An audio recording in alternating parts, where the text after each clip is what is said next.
Le pas est sûr, les gestes maîtrisés et la chorégraphie est presque acquise. L'objectif est donc atteint pour ce stage de danse hip-hop qui s'achève pour la quinzaine d'élèves.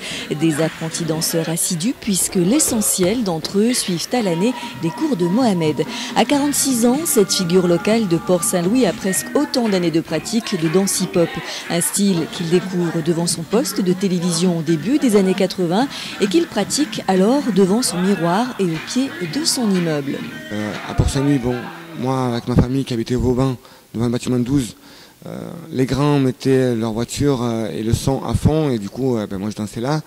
Et avec le hip-hop par contre, Sydney, c'était beaucoup dans les halls des bâtiments, où on mettait des cartons, on s'entraînait à tourner sur la tête, faire la coupole, des trucs comme ça. Donc c'était un peu partout dans la ville quoi en fait. Et n'importe quel lieu, on pouvait s'adapter parce qu'avec des cartons, danser dehors, on n'avait pas de salle pour ça.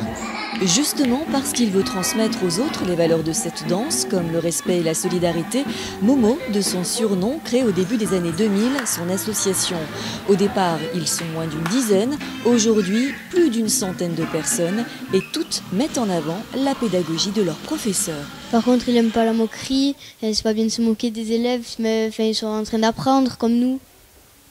Voilà. Il est strict quand même ? Mais c'est pas grave. Des fois, quand on travaille pas, il est strict, ce qui est normal.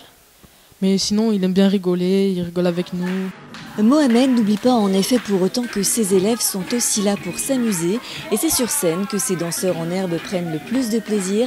Présents sur la plupart des événements de la ville, ils se sont dernièrement produits lors du spectacle, du marché de Noël ou encore sur le Téléthon, des performances à découvrir prochainement lors du carnaval ou encore au festival de la Camargue.